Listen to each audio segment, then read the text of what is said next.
Hello, welcome or welcome back. I just want to show you a short little movement routine I came up with for people with shoulder pain, people who had a skiing accident, a bicycling accident where the shoulder got hurt and maybe there was surgery, and then weeks passed, months passed, they had therapy. The doctor said, like, from his perspective, everything is okay and it's healed, but for the client, the person himself or herself, it's still very painful, still hardly possible to lift the arm, even though it's healed.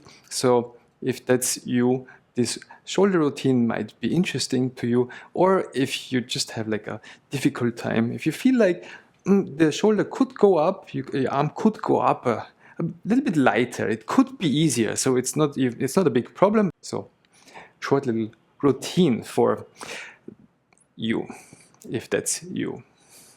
I recommend to start from a place that's comfortable for you. For example, if you really can't lift your arm high, if that's like, if you bring it up to shoulder height is already a problem, then just start with the height of a chair. So put your arm, so I will work with my left arm first, put your left arm on a chair. It doesn't really need to be high up anywhere. So a chair or a kitchen table will work fine.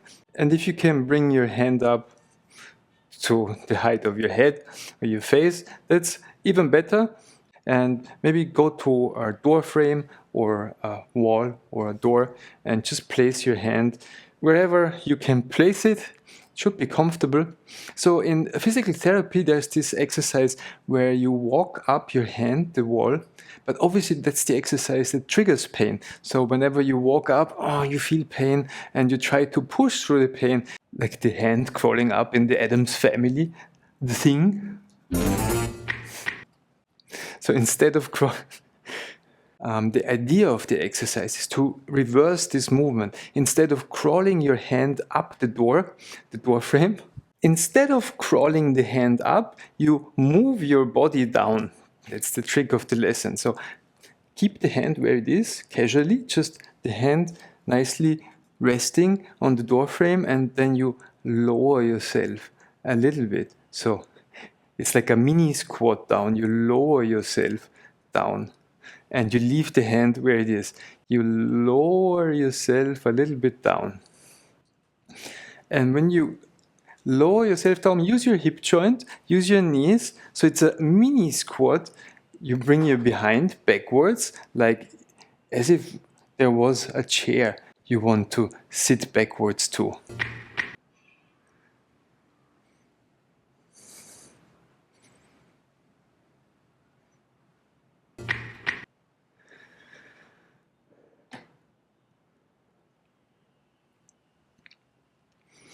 And then take a break, bring your hand down, take a short break. We need a break. We don't do everything in one go. The whole exercise, after you have seen the video and you start to play with the video, will take like 3 minutes, 4 minutes. So I do recommend to take frequent breaks, then take a 2-hour break, and then do another 3 minutes, and then take a couple of hour break, and then another 3 minutes. So you do the exercise many times a day with breaks in between, but the exercises just shortly to not overwork your shoulder. And then bring your hand up again onto the door frame, and maybe it's already possible to bring the hand up further a little bit without discomfort. But don't overdo it, just bring it up a little bit. And then we have three directions we can go to. We can go down, just straight down, or we can turn. You could turn to the left or turn to the right.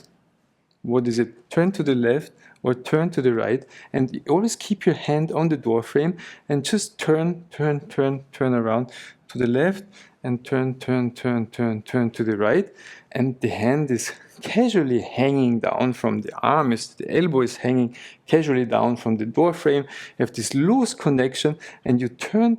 So yes, again, so you use your whole body to turn around your shoulder joint. That's the trick in this lesson, the reversal of proximal and distal. We could call it in technical terms, instead of moving the arm up and down and left and right, we keep the arm stable and we use the whole body to move around the arm. My God, what a concept. That's like food ordering instead of going to the restaurant. So you can turn yourself to the left and to the right, or you could go down and up. And what's the third direction? Let's take a short break again. So review. Down and up, left and right, and then there's one thing left, one direction left. Which one is it? Let's try again. Bring your arm up onto the door frame again. Left, right, down, up. Yes, maybe a slanting, like going, shifting. What is it? Diagonal.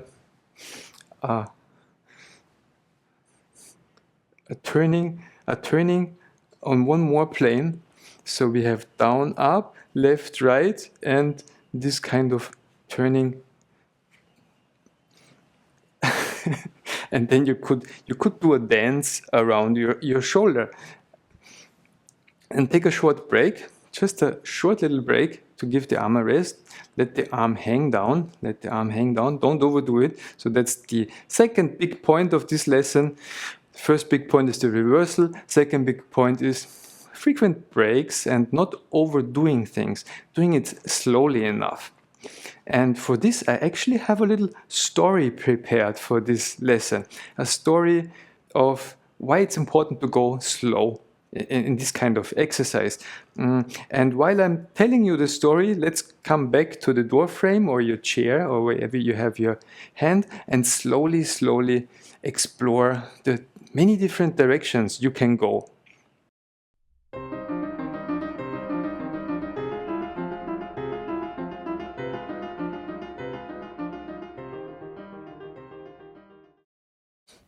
Once upon a time, a fool was walking from one town to the next.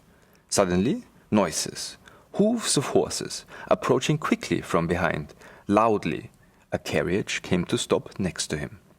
The coachman, in great hurry, called out sharply, "Behold! How long to the next town? Answer, quick!" The fool replied, "Sir, you're almost there. Driving slowly, it will barely take you 5 more minutes. But if you hurry, it might just take you half the day." "You fool!" yelled the coachman, buckled the whip to urge his horses, and hurried away in fast gallop. The fool continued his stroll leisurely down the long stretch of the road, then came around the next bend, where the road had many potholes. He spotted the carriage stuck in the ditch at the side of the road, the front wheel broken, the coachman cursing, busy repairing, throwing an angry, reproachful look as the fool passed by. The fool grinned, winked, said, "Told you, it's 5 minutes if you drive slowly."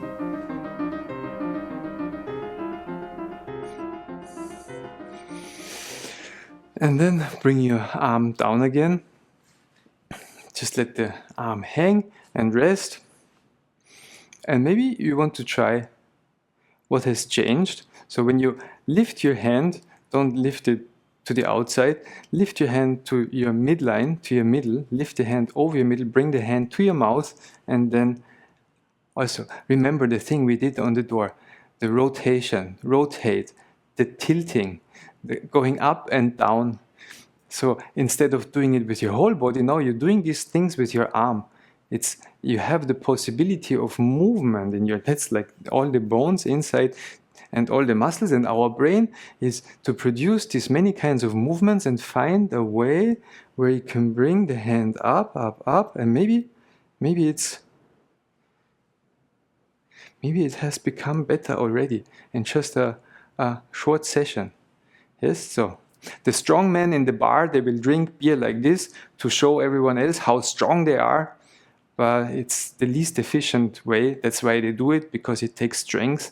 And you need to be very healthy in your shoulder to drink like this. So you can drink more efficient.